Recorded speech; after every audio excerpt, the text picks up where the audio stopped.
না হাসির খোরাক দিচ্ছি না। স্বামী স্ত্রীর ভিতরে সালাম প্রদান করার দরকার আছে না নাই? আরো জোরে দরকার আছে না নাই?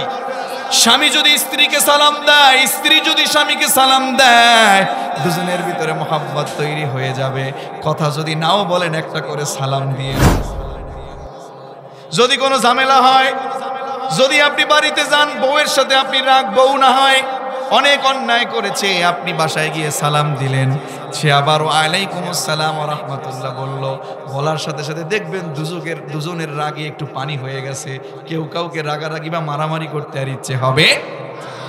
শত্রুর সাথে যদি আপনার শত্রুতা থাকে, শত্রু যদি আপনাকে সালাম দেয়, আপনাকে যদি শত্রু সালাম দেয়, সেই দুজনের মাঝে শত্রুতা কাটায় দেয় কে? দুজনের ভিতরে বন্ধুত্ব তৈরি করে দেয় কে? এজন্য চিনি না চিনি, চেনা অচেনা, পরিচিত অপরিচিত মুসলিম ভাই অপর ভাইকে সালাম দেওয়ার দরকার আছে না নাই?